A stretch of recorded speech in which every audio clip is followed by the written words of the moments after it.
Learn Persian with short stories.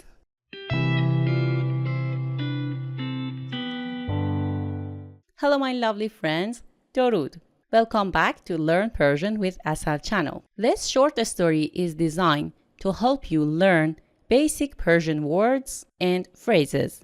So don't worry, if you're new to Persian, just follow along and enjoy this short story. Like other short stories, we have 3 steps. Step 1, defining the new words. نان تازه. نان تازه. من نان تازه دوست دارم. من نان تازه دوست دارم. چای. چای. Sometimes you may hear چایی. چایی. Chai or chai. Chai is a bit informal and chai is more formal. من هر روز چای میخورم. من هر روز چای میخورم. We have a verb to drink which is نوشیدن, but in our everyday speaking we never use it. It's a formal word, so we use the verb خوردن for foods and drinks. رادیو. رادیو روشن است. رادیو روشن است. لبخند. لبخند. مادر بزرگ لبخند میزند. مادر بزرگ لبخند میزند. تعارف کردن. تعارف کردن. مادر بزرگ نان را تعارف میکند. مادر بزرگ نان را تعارف می کند. نشستن. نشستن. من روی صندلی می نشینم.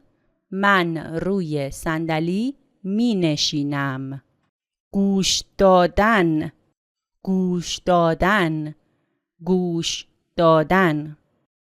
من به موسیقی گوش می دهم. من به موسیقی گوش می دهم. خوشمزه. خوشمزه. خوشمزه. غذا خوشمزه است. غذا خوشمزه است. داستان تعریف کردن. داستان تعریف کردن. مادر بزرگ داستان تعریف می کند. مادر بزرگ داستان تعریف می کند. Step 2. Read the story slowly and you can turn on the caption for English translation. جمعه صبح است. هوا کمی سرد است. ولی آفتاب می تابد. من به خانه مادر بزرگ می روم. در را باز می کنم. بوی نان تازه می آید. مادر بزرگ در آشپزخانه است.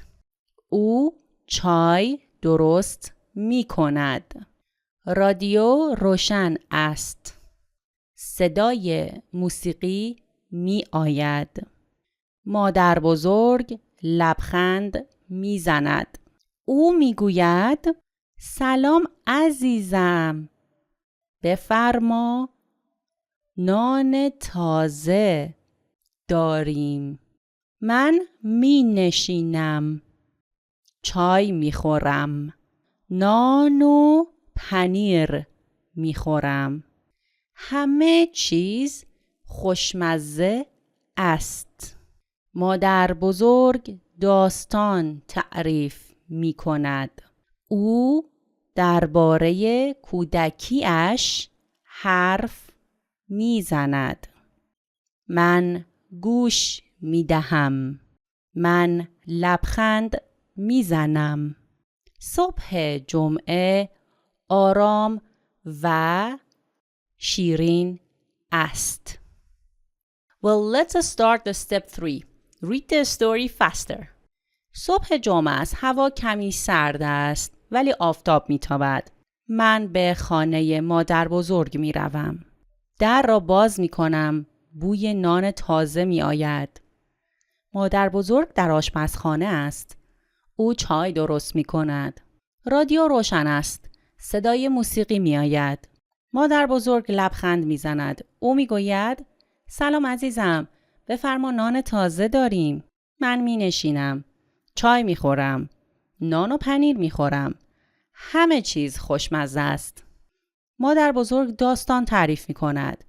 او درباره کودکیش حرف می زند. من گوش می دهم. من لبخند می زنم. صبح جمعه آرام و شیرین است. Great job finishing this story. Now try repeating the Persian words out loud or write a few sentences using them. And you can share them in comments with me. I'll read them with love. The more you practice, the more confident you'll become. So keep going. You're doing amazing. And if you want to listen to more Persian short stories, I recommend you these videos. I'm Asad. Thanks for watching. Love you. Bye.